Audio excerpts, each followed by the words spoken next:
not allow students to bring these devices of theirs to school.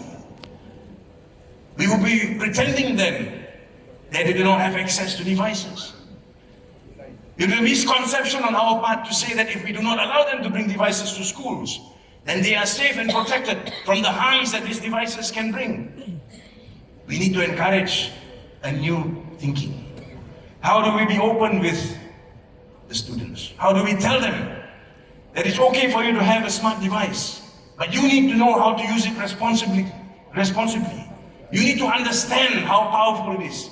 You need to be able to use it to improve your life, to build around you, and to subsequently contribute to the nation.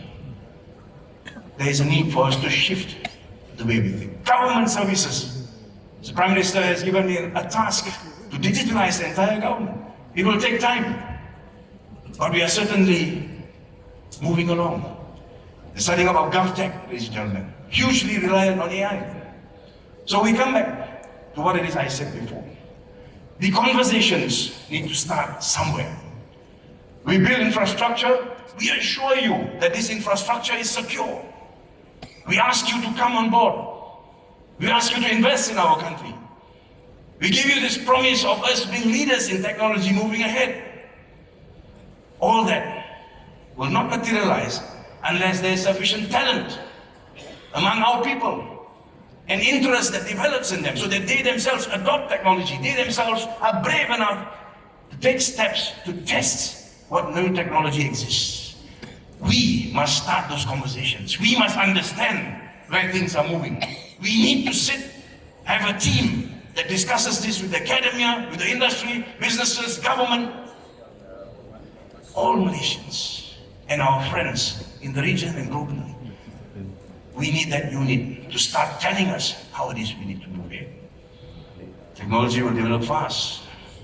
If we think we have seen chips that provide us immense compute power, yesterday I read about Google and the launch of Willow, a super chip that is much faster than what we have today. And it will keep changing as we go along. We need to prepare ourselves for the challenges ahead. This is why, Yang Hormat Prime Minister, there is a need for us to set up this office. An office that looks into how it is we can bolster innovation. We want to regulate, or we want to make sure that the industry has that space for it to develop. We want to make sure that there's collaboration. Whilst we build an ASEAN that is strong, we want to make sure that we are also connected to the rest of the world. There is collaboration with every country. We want to make sure that there is a governance structure involved, in place, whether it be by way of regulations. We may have to govern in terms of legislation, but we may also have to think about how it is we can set standards. The ISO, for example, you can't govern everything. There are sectors that will require legislation, but there will be sectors that do not require legislation. So this also is a conversation that must start. And ultimately, it really comes back to us building trust. People need to know that the government is on top of it.